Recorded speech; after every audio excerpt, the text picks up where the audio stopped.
Salut tout le monde, c'est Wayne, j'espère que vous allez bien, bienvenue dans cette vidéo et bienvenue dans ce second épisode sur mes lectures comics. Ce mois-ci on a eu des très bons trucs et on va commencer tout de suite avec Catwoman Under the Moon. Catwoman Under the Moon, ça fait partie des 4 titres qui sont sortis dans le dernier label de Urban, donc Urban Link, avec un titre sur, donc il y a Catwoman, il y a Raven, Black Canary et Harley Quinn. C'est scénarisé par Lorraine Miracle, qui est romancière je crois, et c'est dessiné par Isaac Goodhart, qui est illustrateur. Donc vous voyez qu'en fait l'équipe créative est, c'est inconnu en fait dans le monde du comics. Pour moi c'est un vrai point positif ça, parce que déjà ça apporte un vent de nouveauté. Le fait d'avoir des gens inconnus, ça change tout simplement. Au niveau du pitch, c'est consacré à la jeunesse de Selina Kyle, mais c'est donc Catwoman, mais c'est des origines un peu... Enfin, pas un peu, clairement modifiées. Dans les origines classiques de Catwoman, je crois que sa mère est morte, elle était suicidaire, et elle se retrouve en foyer avec sa sœur, enfin des trucs comme ça, que là c'est totalement autre chose. Ici on va suivre son émancipation par rapport à sa famille qui est carrément craignos, et on va la suivre en tant que jeune, en fait, une jeune assez classique qui a une vie de lycéenne, tout ce qu'il y a de plus banal. Un des trucs qui m'a fait adorer ce graphic novel, c'est le côté un peu rêveur qui y est donné. Personnellement, c'est sur ce genre de page que ça m'a fait vraiment craquer. Elle rêve de s'émanciper. En fait, là-dedans, elle va un peu péter un plomb à cause de sa mère et de ses beaux-pères, parce qu'il y en a eu beaucoup qui se sont enchaînés. Elle va juste en fait partir de la maison, qu'elle va se retrouver SDF, et on va voir comment à partir de rien, elle va construire une vie en fait. Elle va rencontrer plein de gens qui vont l'aider un peu à avancer dans la vie. Elle va rencontrer un groupe de jeunes avec qui elle va se lier. Il y en a un qui va lui apprendre le parcours, donc... on la connaît principalement pour ça. Et surtout, ce que j'adorais, c'est qu'il y a une vraie morale à la fin de oser, en fait. C'est un récit qui est plein d'espoir. Ils nous font comprendre que vraiment, quand il y a quelque chose qu'il n'y a pas dans notre vie, c'est surtout à destination, là, le message est clairement pour les jeunes filles. Mais c'est plus large que ça, c'est par rapport aux violences domestiques. Et le message derrière ça, c'est vraiment... s'il y a quelque chose qui ne vous va pas, qui vous pourrit la vie, prenez le truc en main, faites-vous aider. Et en tout cas, quand on lit ça, à la fin, en tout cas, je sais que, personnellement, en fait, on retrouve un peu foi en l'humanité. Surtout en ce moment, on en a vraiment besoin. Enfin, personnellement, j'en ai vraiment besoin. C'est vraiment une lecture légère, mais en même temps, quand on finit, on se rend compte de tous les messages qu'on veut faire passer à travers ça. Et c'est fou. Au début, on commence très candidement et on se rend compte au fur et à mesure qu'elle prend en puissance. Elle step up en fait au fur et à mesure. Et il y a une vraie prise de confiance en elle. Ça fait du bien à voir en fait. Et les dessins qu'il y a dedans, ça donne vraiment un ton particulier à l'histoire. Et juste, ça renforce tout simplement le côté candide du truc. Par contre, si vous lisez ça, ne vous accrochez pas trop. Essayez pas de leur coller un univers. Parce que dedans, vous allez voir par exemple Bruce Wayne qui est au lycée. Il a vécu le décès de ses parents, mais ça l'a pas poussé à devenir justifié, à devenir Batman. Là, le propos, c'était vraiment à travers Catwoman, à travers Selina Kyle, de donner un message plus grand que ça en fait. Une grosse recommandation. Pour continuer sur la lancée, on va parler de Lock and Key tome 3. Donc vous allez voir que j'ai pas énormément de choses à dire déjà parce que je suis en plein milieu de l'histoire et juste j'attends de voir le déroulé de l'intrigue. Et aussi, si je vous en parlais, tout simplement, ça me forcera à spoiler tout ce qui se passe. Et c'est vraiment pas le but. Ce que je peux vous dire, c'est que c'est toujours scénarisé par Joe Hill qui fait un taf extraordinaire. J'attends vraiment de voir la suite. Et surtout, j'attends vraiment de voir où l'histoire nous emmène en fait. Parce que pour le moment, on voit qu'il se passe beaucoup de trucs. On découvre plein de choses sur la maison, sur toutes ses clés, machin. Mais moi, j'ai toujours la question de... ok, il y a plein de choses. À quoi ça sert au final, tu vois? Quel but ça va servir à la fin. Donc pas de surprise, faudra que je lise les autres tomes. Je vais clairement continuer, je vais me dépêcher de finir. En plus, iComics a annoncé un tome 7 pour septembre. Même si dans ce tome 7, ce sera des mini-histoires qui se passent avant le tome 1. Donc c'est un peu le passé, mais ça va compléter quand même l'histoire. Et j'imagine qu'il y aura des petites rêves par rapport à la fin. Donc il faut que je me dépêche de la lire. Ce que je peux vous dire sans vous spoil, c'est que c'est encore axé sur deux choses. Déjà, c'est axé sur Dodge, qui continue encore son enquête pour trouver plein de clés. Et là, il va user de la clé qu'il y a sur la couverture, qui a un pouvoir clairement cheaté, je vous dis pas lequel, vous verrez si vous décidez de le lire. Et aussi, on en apprend beaucoup plus sur le passé, et notamment sur une grotte qu'on nous tease depuis... peut-être pas le tome 1, mais quasiment, qui est vraiment lié au passé de la famille Locke. Donc pour le moment, Lock and Key, c'est un vrai coup de cœur, ça réunit vraiment moi tout ce que j'aime en lecture. Il y a de l'intrigue, il y a des histoires de famille, et tout le temps, les histoires de famille, ça permet de déterrer un passé qui est potentiellement enfoui, et qui va servir beaucoup plus la suite de l'histoire. Ensuite, j'ai commencé une nouvelle série que je vais devoir absolument finir parce que j'ai totalement accroché au premier tome, c'est Nailbeater. Nailbeater, déjà, c'est la recette parfaite pour moi entre du policier et de l'horreur, donc dès le début, ça m'a accroché. Donc dans Nailbeater, on va suivre l'histoire de Nicolas Finch, qui est un agent du FBI, et qui va arriver dans la ville de Buckaroo, dans l'Oregon. Il va y arriver à la suite d'un coup de fil d'un de ses collègues qui est profiler au FBI, qui s'appelle Carol, et en fait, il lui dit qu'il a résolu le mystère de la ville, parce que Buckaroo a la réputation d'avoir connu la naissance de 16 des plus grands tueurs en série du monde. Sauf que quand Finch arrive là-bas, Carol a disparu. Et du coup, avec l'aide du shérif Crane, donc qui est la femme, ils vont chercher à le retrouver tout simplement. Sauf que de fil en aiguille, ils vont être obligés de collaborer avec Edward Warren, surnommé donc Nailbeater, donc le mordeur d'ongles, qui est un des tueurs en série qui a été dernièrement relâché par le tribunal, qui a été innocenté carrément. J'ai vraiment l'impression que l'histoire est très construite, dans le sens où, dès le début, donc il est acquitté,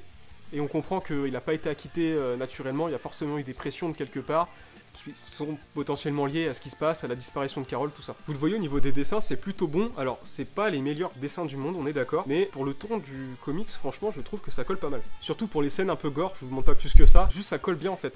Je pense que c'est pas le genre de dessin qui collera à tous les récits, mais là pour le coup ça marche bien. Donc là pareil, ça va être en haut de ma liste de priorités pour les prochains achats.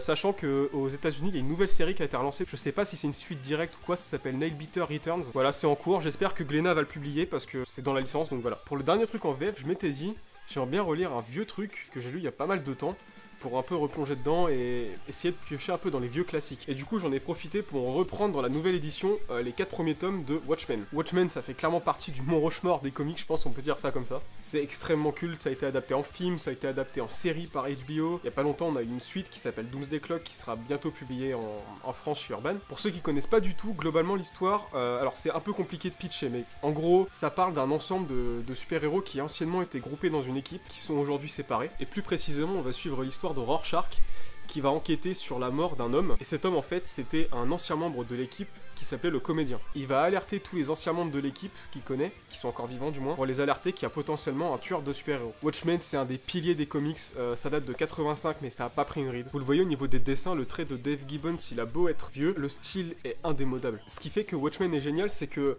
ça traite pas purement d'histoire de super-héros, ça traite avant tout des faits de société et un contexte géopolitique qui était pas ultra serein à l'époque. On est en 85 donc on parle de guerre froide, on parle du Watergate, on parle d'une potentielle 3ème guerre mondiale. Pour autant, Alan Moore s'en est servi pour en faire un truc absolument incroyable. Au fur et à mesure, là, on va se décentrer de Rorschach pour aller sur un autre personnage qui est le Docteur Manhattan, qui est un peu le catalyseur de tous les conflits géopolitiques dans le monde, parce que le mec est un concentré d'énergie nucléaire et qu'à tout moment, il peut juste tout faire sauter.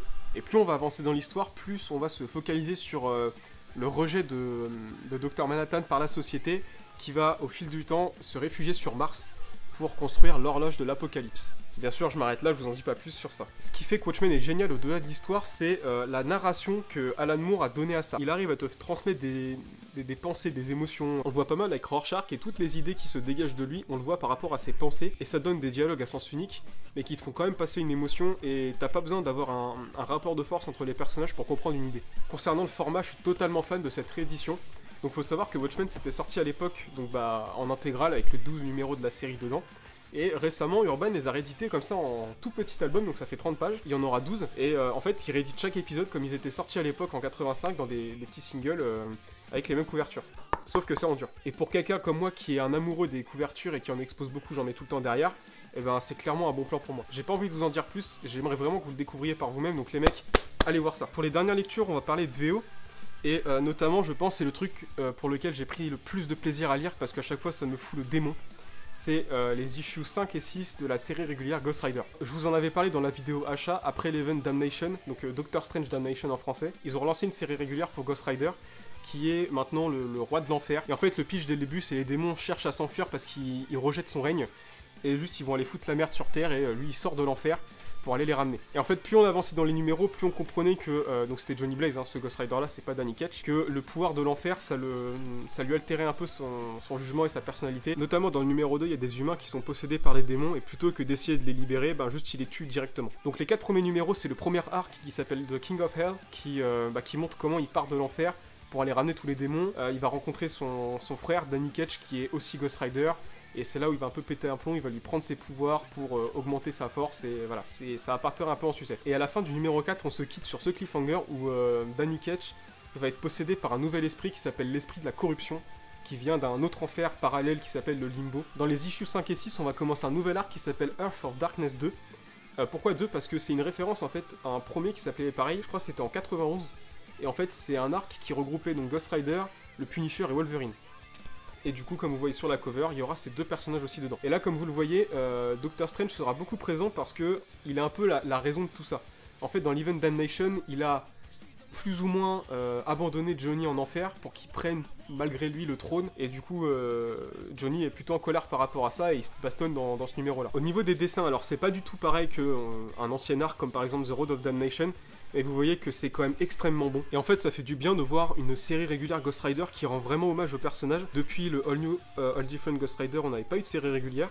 Et là, ça fait vraiment du bien, quoi. Pour la suite de ça, va falloir attendre au moins juillet, parce que, avec tout ce bordel, tout a été décalé. On n'a même pas de date pour les prochains numéros, à part le 7. Mais ce qui est très cool, c'est que Panini a annoncé pour août, je crois, ils ont annoncé 4 nouveaux titres en 100%, dont la série Ghost Rider. Alors je pense qu'il y aura que les 4 premiers numéros pour que ça fasse le premier arc, parce que s'ils entrecoupent un arc et demi, ça fait un peu chelou. Mais en tout cas, ce sera un achat direct, même si je l'ai en VO, parce que Ghost Rider, quoi. C'est tout pour moi, j'espère que ça vous a plu, n'hésitez pas à me laisser un petit pouce bleu, à vous abonner, à me dire en commentaire ce que vous avez lu, parce que ça m'intéresse. Et puis bon, on va se dire à la prochaine.